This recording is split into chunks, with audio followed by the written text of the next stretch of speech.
Welcome to Peaceful Power Project, a podcast dedicated to physical, mental, emotional, and spiritual health and well-being. Join us for guided mindfulness, inspiring interviews, and solo episodes that help you find more peace, power, and presence. So take a deep breath and let's begin. It has been a while. I actually have a business coach, I think, that had said something to the effect of don't tell people how long it's been since you've put yourself out there because then they know they've missed you. I don't actually recall the reasoning, but here I am, um, unscripted, unprepared, so to speak, because I was getting paralyzed by the lack of ability to prepare.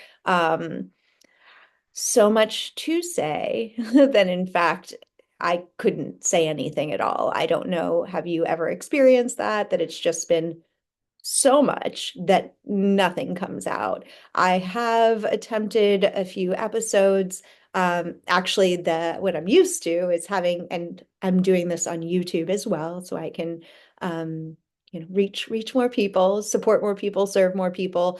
But I would go on these walks and I would talk into the phone and have guided walk with me practices. And then I got so comfortable with that. It help my when I move, my thoughts flow, my resistance dissipates, kind of works out of my body. So I really enjoyed this like press record on the phone.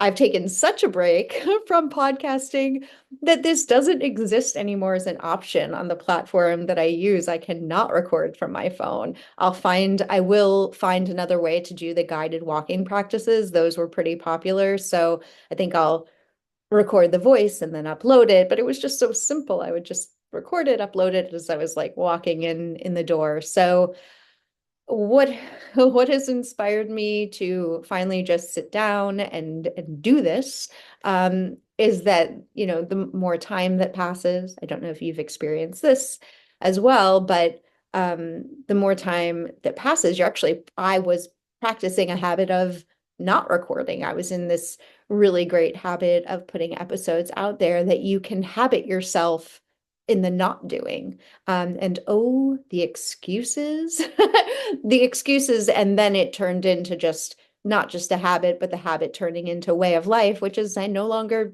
have a podcast because I'm not producing content for the podcast. And I love the podcast. I love connecting with the listeners. I love the interviews, which I'll get back into.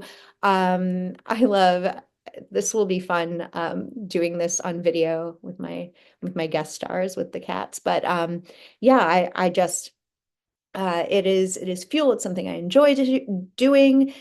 So I'm going to bring it back, and I just had to get myself out there. This like first messy action, imperfectly perfect or perfectly imperfect.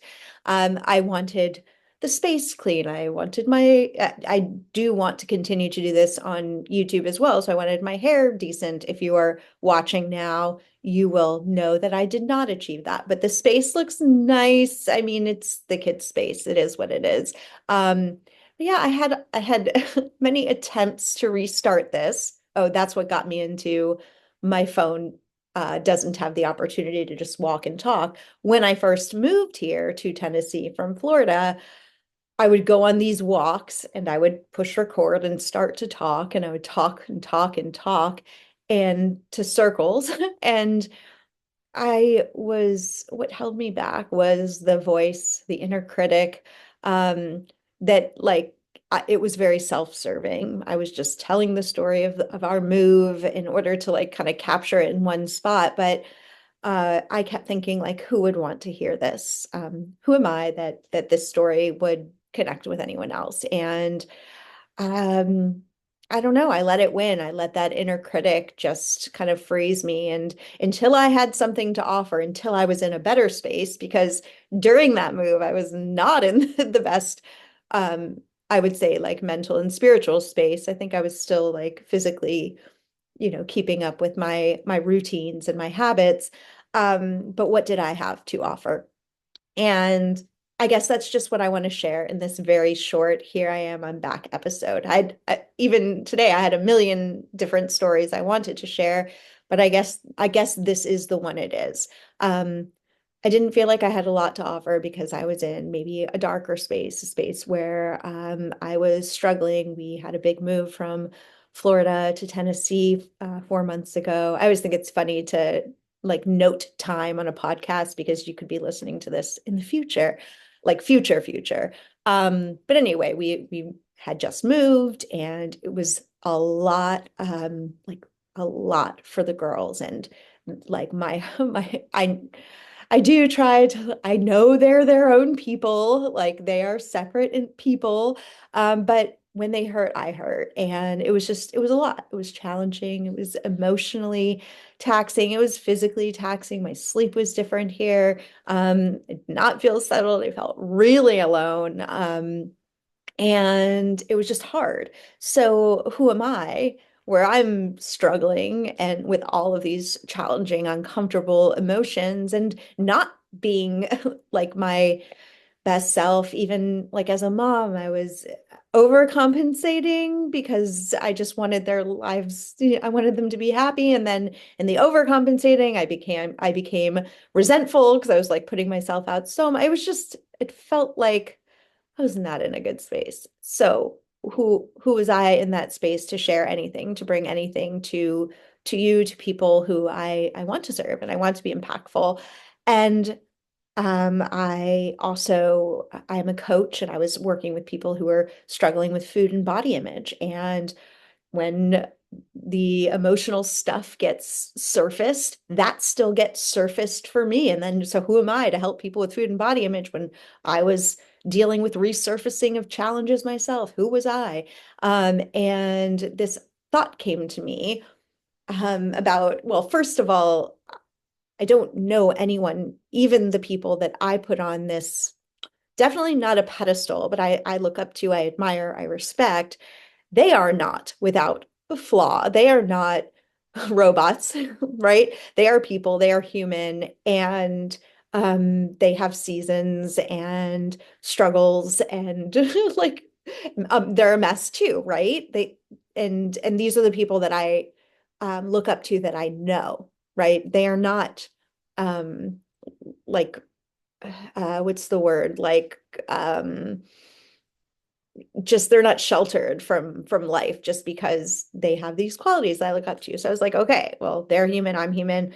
But also like what is having it together? What is recovered? What is like being in a place where I can teach and share and be impactful and taken seriously by others? And I realized that I needed to soften my definitions, right? Soften my definitions of like what a good mom is. Um, for myself, I needed to soften my definitions of what being in food and body image recovery was. Just soften that definition, give it more space, more spaciousness to, to have shades of gray, to be different colors and not so black and white. And I needed to soften like my where I needed to be in order to record an episode of the podcast or teach others or share with others or coach others. And I needed to soften my definition of what having it together is or looks like because it is ever changing. It is a process. It is growth. And growth isn't just, straight growth from point, A to C. It's has like variations and pauses and plateaus, and that is what I want to share in this time. I am going to wrap up in this short episode because this was my first step coming back, right? And so if there's something you want to come back to, but you have all of these definitions of perfection paralysis, so to speak, I encourage you to just take some messy action, be imperfectly perfect or perfectly imperfect, and just put yourself out there in big ways and small. And I'm going to share my poem about the first step. That's what we'll close with today. So the first step begins by taking the first step. That small step may feel like moving mountains, You may shuffle along for a bit, even stumble, trip, fall. You may get lost, but I promise you will find yourself again, always. At times, it will be light, easy, just be. There will be times of effort, times of ease, times of power, times of peace. It is your journey. The time is now. Just remember the first step begins by taking the first step. Wishing you peace, power, and presence today.